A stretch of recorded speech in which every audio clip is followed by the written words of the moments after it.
roving reporter sa Mindanao. CNN Live Nation. Willie Boy Ramos, magandang araw sa iyo.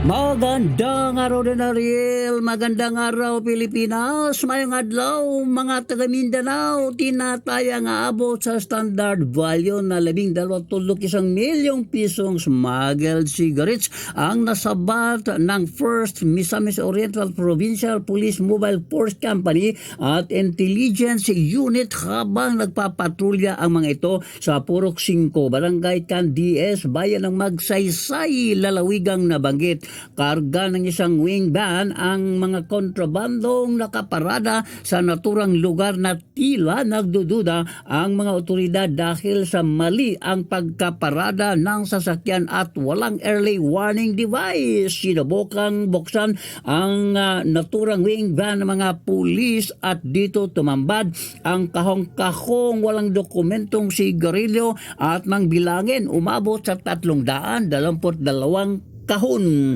Samantala, sinira ng Bureau of Customs Zamboanga ang mga nakumpiskang smuggled cigarettes mula sa PNP Region 9, Philippine Navy, Philippine Coast Guard at PDEA Region 9. Ginamitan ng isang shredding machine ang pagsira ng mga kontrabandong sigarilyo upang matiyak na hindi na mapapakinabangan pa ang mga ito. Ayon kay BOC, Bureau of Customs Zamboanga District Collector Elenita Banyo, umabot sa standard value na 226 na milyong piso ang kontrabando na may kabuang bilang na 5,600 na mga malalaking kahon, 2,620 rims naman at 22 mga pakiti. Sinira lahat ang mga ito, sabi pa ni Abanyo sa Bureau of Customs Port of Zamboanga City.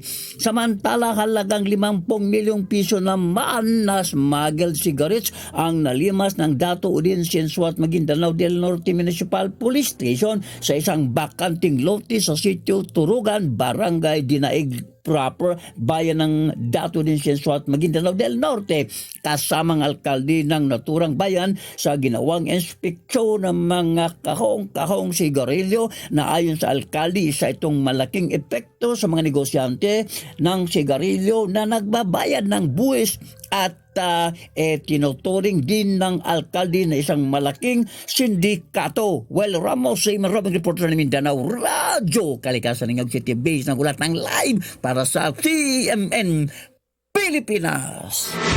CNN Live Nationwide. Maraming salamat, Willie Boy Ramos, ang ating CNN roving reporter sa Mindanao.